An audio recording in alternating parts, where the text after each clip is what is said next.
We'll be quiet. We've got a very busy lesson today. I just want to say we have some breakout groups coming up. And as they're introduced, please quickly get into the substance of the work that each of you is doing. There's important material to share. So with that, I'm going to turn it over to Luke and Rosie. I'll catch you later on in class.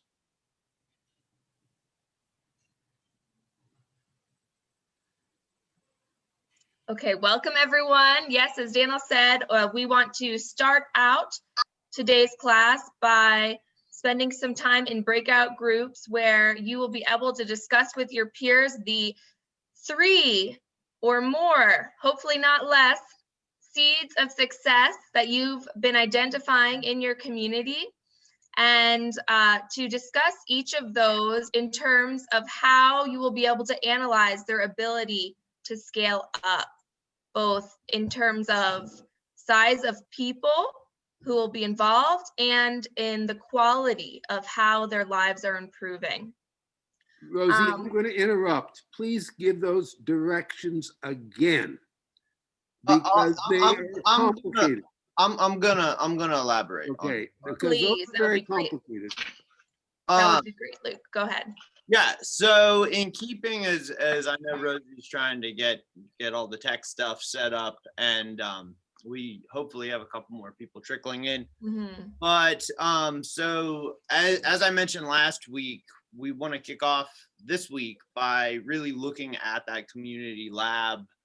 Make sure that you all have had a chance. You know, if it slipped your mind, obviously we get it, but that's why we're gonna make sure we all look at it and talk about it today. And so if you were not able to come up with 3 seeds, maybe go last in your breakout room, and as you're and think about this, because in some cases even more important than one way to help select these seeds is to kind of do that, some of those steps backwards, and think about what are the things you want to track in your community. And that's what, going back to the core instructions, is we hope that you could all go. We'll be in breakout rooms about 25 minutes. Go around and briefly share some of the examples. You might not have time to go through all of them because you only each have about 5 minutes. But then in the case of at least one of them, what we really want you to do with this breakout room is start to talk about how you would analyze these seeds. So if everybody puts forward one example, and then you really start to say, how would you approach analyzing this? What would that look like if this seed were to grow? Is it, obviously the immediate one is more people growth in numbers, right? But how might the quality grow? And what does that feedback loop look like? Because this assignment is going to ask you to do that at least 3 times on your own with supporting information. So we want to get your head in that kind of thought space about how do you analyze for this growth? How do you think about it? Because the participation, the numeric growth is easy, but how might the quality improve? And what might be also some problems with that? That's something we talk about a lot in scale, because that's the common problem, is that as services expand, the quality goes down. And that's what we want to make sure we prevent. So we will put that around in the chat windows. Rosie and I and Daniel will all be coming around the breakout rooms as well to try to help clarify this. But I want to emphasize that when you're in the breakout rooms, more important than just saying, I came up with 3 seeds, is to say, I've really thought about what growth is going to look like, and specifically how it might spread from in terms of quality or diversification. What does that feedback loop look like? Why do you think this is a good seed? Because you're selecting it for a reason, right? And so what are the successes that are growing there, and what might that feedback loop look like? This is very much a continuation of some of the work you did in 601, where you were analyzing the revolution of rising aspirations in your community. Kind of what are the drivers, the sources of energy. And so this is we'll do that, and then we'll come back together and share some examples as a group, and talk about the reading a bit. So with that, Rosie, are we ready for breakout rooms? Yep, we're ready to go. Everyone's in their breakout groups, and you'll be receiving a notification now to join yours.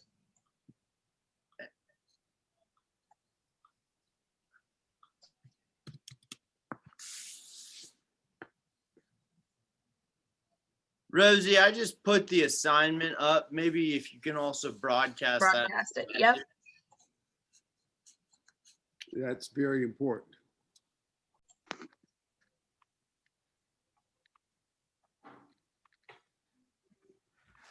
Great. Well, I hope everybody had conversations as enriching as the two that I was able to sit in on.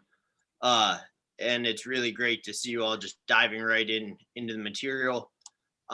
We decided to take the breakout rooms a little longer because the conversations were going so well, which means we will probably skip kind of sharing any of the successes you all came up with, but I would encourage all of you to keep some of that, this is what the course forum is for.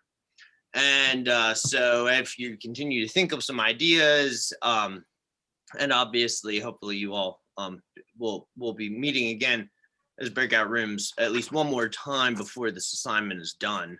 So you'll get a chance to see where your peers went with all of that. But for the remainder of the course, we wanted to take some time to talk about scale.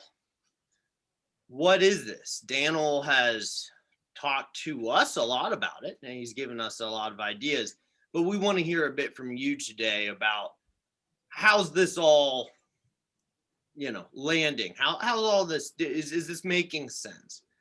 And specifically, throughout the rest of most of the rest of the term, we're going to be focusing on a specific dimension of scale. You see these, the scale 1, scale squared, scale cubed. Don't worry, those will make a lot more sense, hopefully, at the end of the course. But today we want to talk about just scale, as in the acronym SEED scale. And by this one, remember, there are 4 definitions of scale, of the scale acronym. So this is the overall scale: systems for communities to adapt, learn, and expand.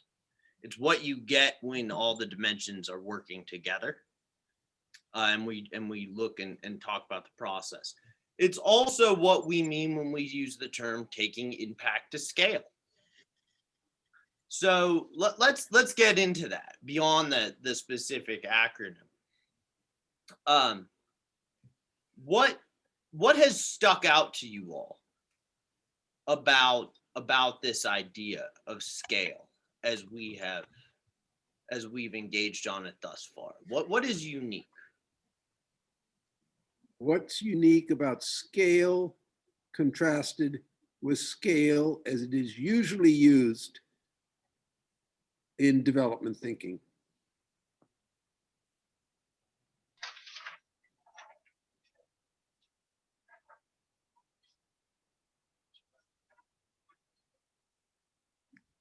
I know you all have a good grasp on this because I was just sitting in breakout rooms where you were all talking about it at pretty intricate detail. So, and this isn't, don't worry about feeling like you need to give the one answer. What are some of the characteristics that have come up thus far? Let's ease into this. Don't worry about the contrasting part Daniel was talking about. We can get there in a minute. Let's do a really light question. What are some of the characteristics, or when we talk about scale, what are we talking about?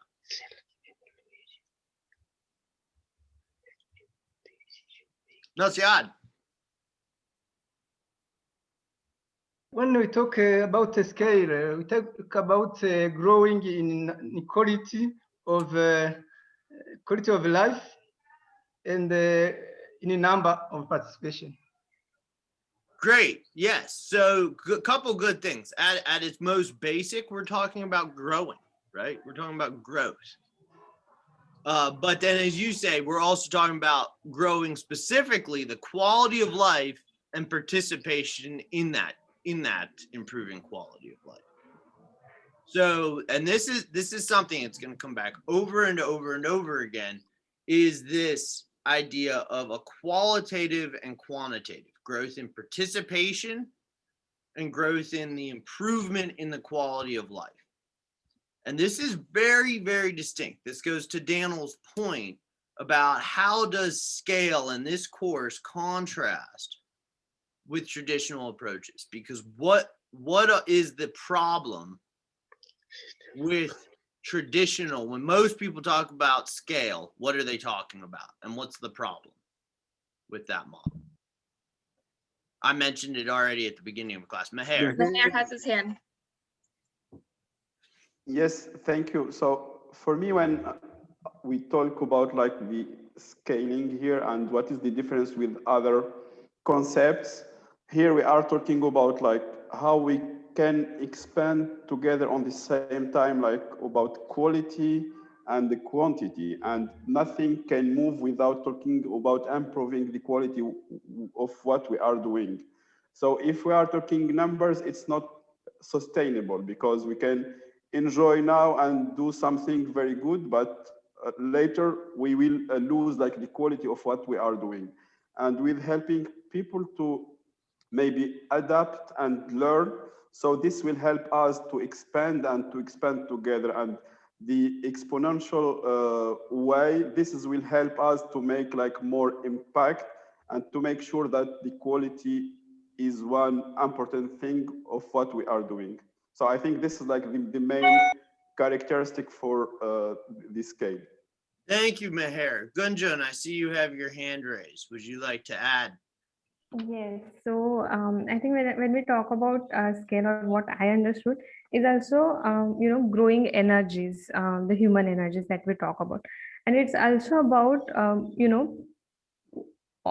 contribution of all, not only so in the traditional development context, it's only about one expert, and then others have to follow. So, but I think scale, and even in the scale, it's more about people contributing. Like, so I think that is Absolutely. Very, very good. Both clarification of some of these points and but then also thank you for bringing up the importance of the human energies, both the benefit of all and the participation of all, right? And this goes back to one of our criteria that it's always inclusive.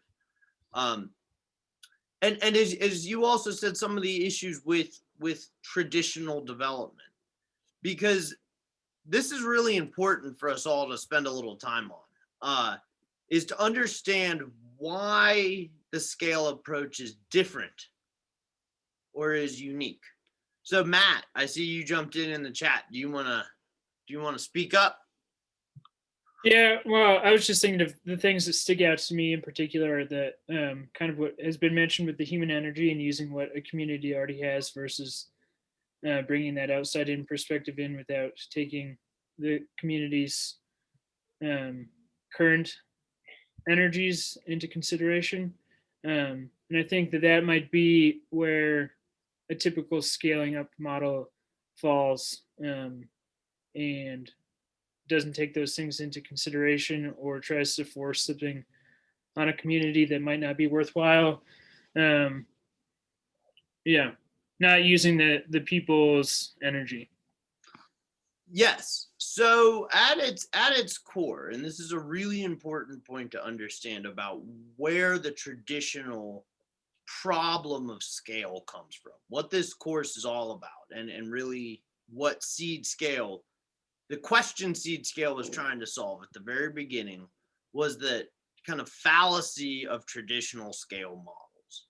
And that basic problem is rooted in an understanding of scaling up as numeric growth.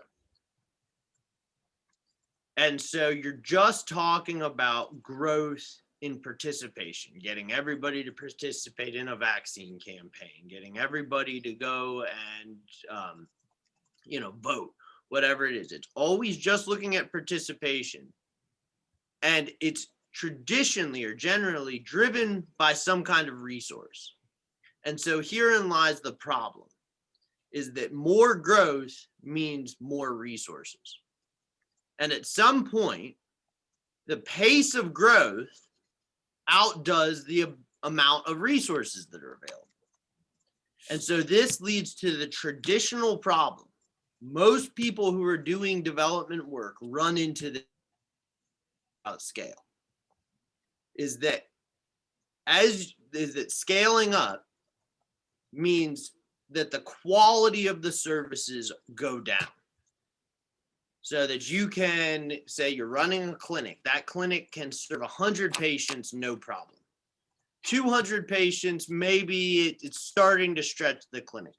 500 patients means that all of the patients that the clinic can't give the proper amount of time or resources to all 500 people, so that the quality of those resources goes down for everybody. And that's the traditional problem. That is the quagmire, the swamp of scaling up that we are going to be trying to not fall into with this course. And that is what the concept of scale that you're learning, this idea of quality and quantity, creating a feedback loop, is very unique. It's very distinct. It does work. And the reason it works is because it's a biological growth model. It's growth from inside, not growth from outside. Daniel, do you want to follow on that? Folks, we're really in, as Luke says, in the middle of the swamp. We're in the middle of the problem here, okay? You all, on the comments that you gave, would be getting perfect scores. 100% accurate, everybody's comments today from the group class. But you've also created a problem with the correct analysis, and it's going to take us several classes to work this one through. But I just want to emphasize that this, what Luke has correctly described, which is going to scale, runs into a limits to scale. Okay? And then when the limits to scale are reached under traditional thinking, quality goes down. Memorize this. It's very simple formula. It's a very simple problem. And we're talking here about scale in its biggest form, the biggest meaning of scale, as Luke said, and that the first word is systems there, okay? Systems, it's a plural. And we've got multiple systems happening.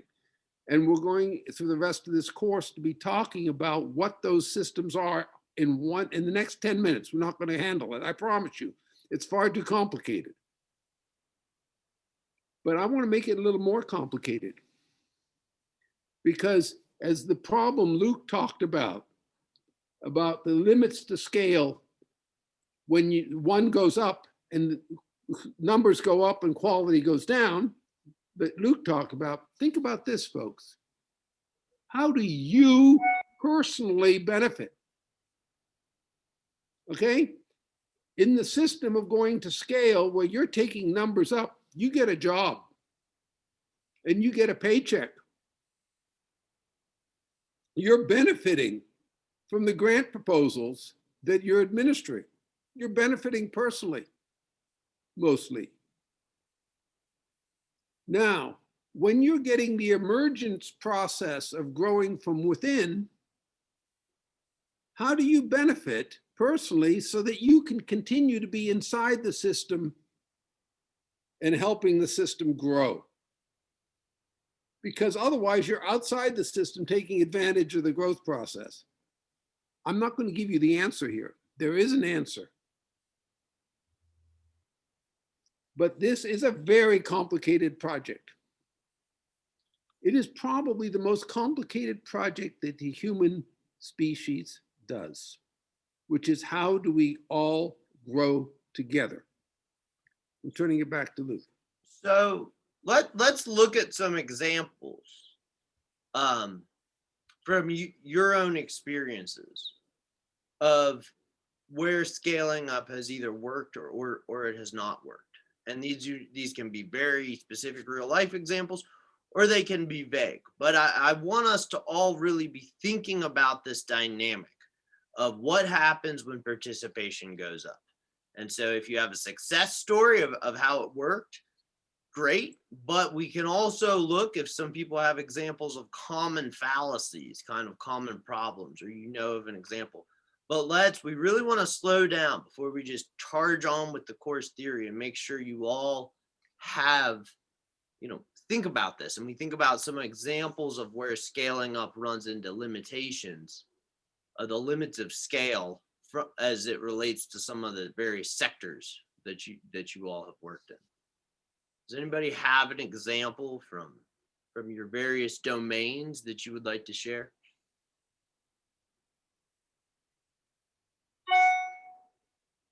I just want to share that, in some of the projects that I've worked on, when scaling up is effective, sometimes you reach like a plateau or a spot where momentum kind of dies off. And that's one of the biggest problems that I've been running into as far as scaling up projects. And when that doesn't happen, they're really successful and they grow, exponentially. But when that does happen, sometimes it can be I don't want to say deadly, but detrimental to the project.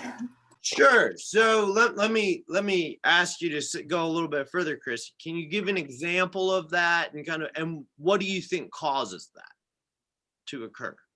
So in the projects that I've worked on, when we hit kind of that plateau, it comes down to, okay, so we've secured the funding and we've done these things, but then all of the people working on the project start to become fatigued with the capacity of everything. And one solution that we found is to, hire a coordinator or somebody that can be the so-called cheerleader for the project to keep it rolling. But when we don't have one of those, it just kind of, falls off. We've had school programs where, there's a lot of momentum. We build a curriculum, we get it in place, but then there's nobody there to update it or keep it going or keep it organized, and then it kind of just is not sustainable. So that's what I've ran into.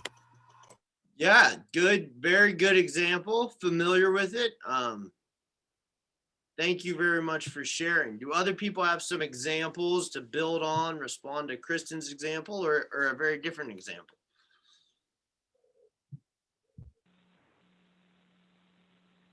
I have an example.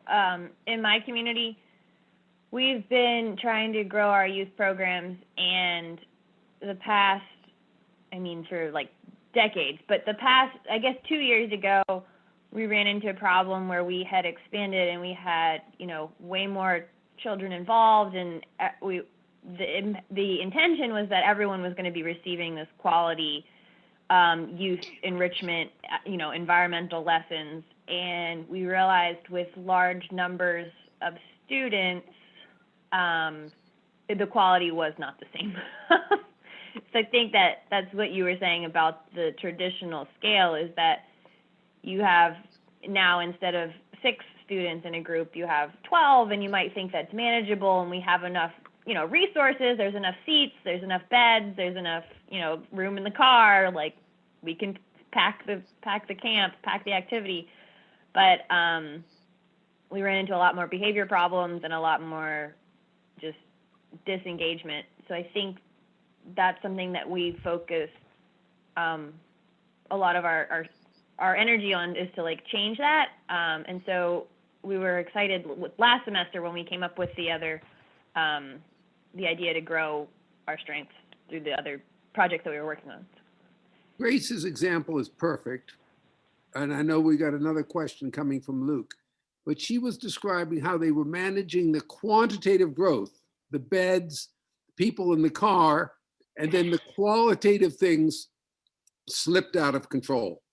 Yeah, I was about to ask Grace a follow-up, which is, what do you feel was, you told us how you observed that there was a problem, but what do you think was lost along the way here, Grace, that helped lead to this? Because it certainly wasn't kids grumpy since they didn't have a bed. You counted the beds. Yeah, I think we didn't really know at first. We weren't really in touch with that, but that's something that we've tried to focus on. It could have been the personal relationships and the amount of time they got to spend one-on-one with the mentors and with the instructors. yeah, I think that's one of them. Well, And I the love personalities, a lot more personality clashes because there were so many more people. Yeah. I don't know. I love what you said. Specifically, you said maybe it's the personal relationships. Yes, definitely. I mean, it's probably not just that, but it's both the personal relationships in terms of students getting one-on-one time, but it's also you have more students, you have more relationships interacting there. And going back to Kristen's very good example, because it's one I'm very familiar with.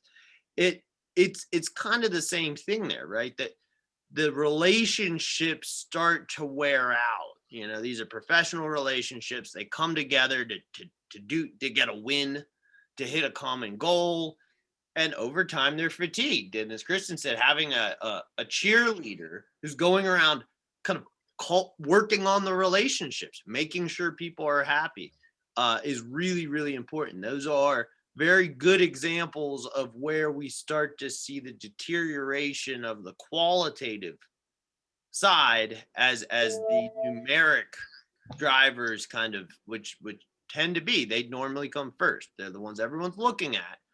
But we see that what keeps that feedback loop working are those more qualitative relationships. Do we have time? I think we have time for one more. Yeah, we need it. We've got two. Let's great get ones. another We example. need another one. Come on, somebody. Let's get a good another example.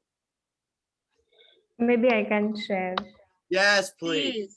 Yes. I'll talk about in the revolution of rising aspiration that we talked, the one sentence that stuck with me is that the reaching one goal, causes like more aspiration, new aspirations.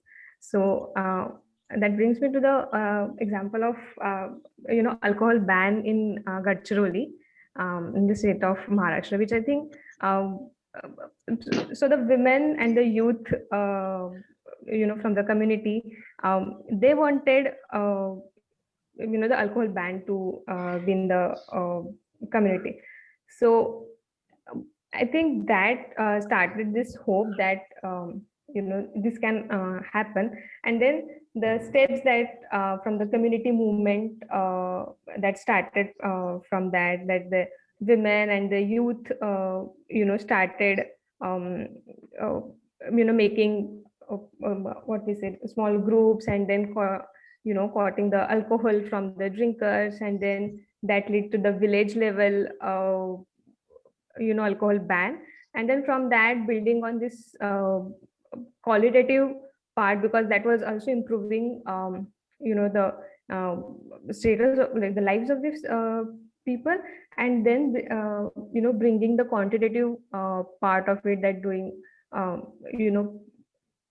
gathering the data of, the economic aspect of it, and how many, like, what does that cause, and then bringing all together to, you know uh, take it further to the district level, and then to the government officials, and making the district alcohol free, is something I think is, relevant to the scaling up that we're talking about. What I like about this example, and I happen to be personally aware of the situation, what we have now in this third example is that policy changed, okay, in the scaling up. And as policy changed, government policy changed because of the scaling up process. And then you had a new enabling environment. And we're going to get into this in what we call scale cubed later in this semester, which is, as this momentum of quality and quantity, the feedback loop that the first examples talked about, they changed actually the whole environment. Once again, it's systems. And so these are nested one inside the other, inside the other. So I really like Gunjan's example for another reason, which is it reminds me of one thing in Gunjan's community, which is one Daniel and I are both familiar with, they have really utilized the role of measurement. And you all you all saw and heard about this in the chapter that we read this week as well, which we didn't unfortunately have that much time to talk about. I'm sure Irfani knows that story probably. It's from his country in the Yakalong region, one I was closely involved with. But one thing we really get into, and we will be looking at a lot more in this class, and it's the key reason that we really looked at that chapter this week, is the role of measurement. It's important to get human energies mobilized and energetic, but then how do you measure that?